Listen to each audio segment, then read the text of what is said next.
కాశీలో మనకి ప్రతి చోట వింతే.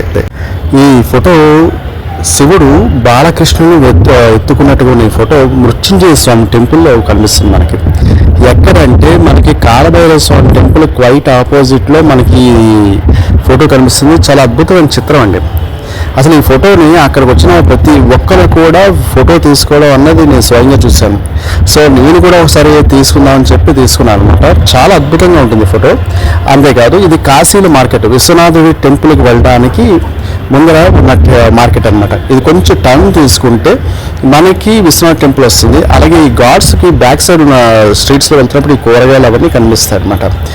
అలాగే మనకి రకరకాల కూరగాయలు కనిపిస్తాయి. ఇది విశ్వనాథుడి టెంపుల్కి వెళ్ళే రూట్లోని. తర్వాత మనకి ఇది కనిపిస్తుంది చూసారా, ఇది ఆంధ్రాశ్రమం దాటిన తర్వాత ఇదిగో కనిపిస్తుంది ఆంధ్రాశ్రమం ఎదురుగా ఉన్నది టీ షాప్ అనమాట. అందరూ తాగుతున్నారు. ఈ లైన్లో ముందరికి అలా ఈ ఘాట్లోంచి మనకు వెళ్ళిపోతే విశ్వనాథుడి టెంపుల్ కనిపిస్తుంది. ఇది కేదార్ ఘాట్ బయట సైడు గంగా తీరం. అలాగే ఇది దశాశ్వమేధ ఘాట్ దగ్గర సాయంత్రకాలం తీసిన ఒక 1000 సంవత్సరాల శివలింగం.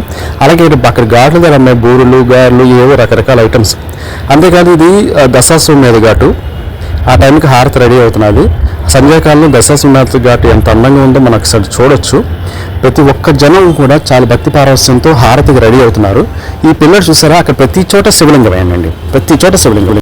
కాశీలో ప్రతి చోట శివలింగం అని చెప్పడానికి ఇది ఒక చిన్న ఉదాహరణ మాత్రమే. ఎందుకంటే దశాశ్వమేధ ఘాటు దగ్గర ఆ పిల్లలు నిలబడ్డ లోపల కింద కల్లా లోపలికి ఎక్కడో ఒక చిన్న శివలింగం ఉంటుంది చూసారా. 4 వైపులా దీపాలు పెట్టాడు. ఆ భగవంతుడు కూడా పెట్టడానికి దీపం పెట్టడానికి తను కూడా ఆ దీపం రెడీ చేసుకున్నాడు. అంటే కాశీలో అనకూడదు కానీ అసలు మనం నిజం తెలిస్తే అసలు బాత్రూమ్ కూడా వెళ్ళము. ఎక్కడ ప్రతి చోట శివలింగమే. మనం నడుస్తున్న చోట కూడా కాళ్ళ కింద శివలింగం ఉన్నదంటే ఆశ్చర్యపోకలేదు. అలాగే కాశీలో రకరకాల ఆభరణాలు అంటే గాజులు ఇవన్నీ కూడా ఉంటాయి. దశాశ్వమేధ ఘాట్ దగ్గర హారతికి ఇంకా రెడీ అయిపోయి జనాలు కూర్చొని ఉన్నారు. అలాగే అక్కడ అమ్మే బాటిల్స్ ఇవన్నీ కూడా మనం చూడొచ్చు. ఇంకా ఘాట్లో వెళ్తున్నప్పుడు ఈ రాణా మహల్ ఘాట్ అనమాట. ఇది ముందరికి వెళ్తున్నప్పుడు దశాశ్వమేధ ఘాట్ ముందర ఉంటుంది.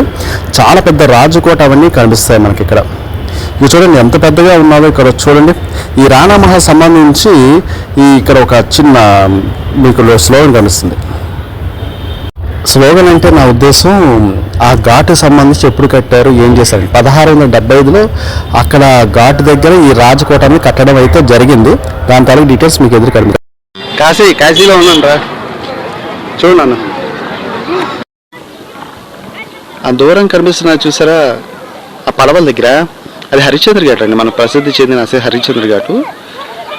కింద హరిశ్చంద్ర ఘాట్ నుంచి అక్కడ చూసారా ఈ పడవల పక్కన చిన్న చిన్న రాళ్ళు ఉన్నాయి చూసారా. రాళ్ళ దగ్గర ఏంటంటే బట్టలు ఉతుకుతూ ఉంటారు. కింద ఈ వేద పండితులు, కాశ్మీర్ పండితులకి అంటే విద్యా ట్రైనింగ్ ఇస్తూ ఉంటారు అనమాట. తెల్లవారుజామున ఎక్సర్సైజ్లు గట్రాను. కొంచెం అలా ముందరికి వెళ్తున్నాం చూసారా. ఇవి వెళ్తున్నప్పుడు ఏంటంటే అక్కడ పడవలు ఆగి చూసారా, అక్కడ వరుస పెట్టి ఎల్ల ఆకారంలో పడవలు. అది కేదార్ ఘాట్ అండి. ఇక్కడ పితృదేవతల తర్పణాలకి లేకపోతే చూసారా అక్కడ జెండాలు కనిపిస్తున్నాయా. అక్కడ సాయంత్రం కేదార్ ఘాట్లు ఇక్కడ హారతి కూడా ఇస్తారు. తర్వాత ఇక్కడ స్నానాలు చేసి దీపాలు అవి పెట్టుకుంటారు. దూరం నుంచి చూడండి చెగ్గన. కాకపోతే ఏంటంటే ఎండ వల్ల అనుకుంటాను మరి దేనివల్ల నీరు బాగా తగ్గిపోయిందండి. ఇక చూడండి ఒకసారి కేదార్ ఘాట్ మంచి ఎండగా ఉందండి ఈ టైంలో. కాళ్ళు నిలబడ్డ నేను చోటు ఇక్కడ నేడే ఉన్నప్పటికీ ఆ ఇందాక ఉన్న ఎండ రీత్యా కొంచెం కాళ్ళు కూడా కాలుతున్నాయి.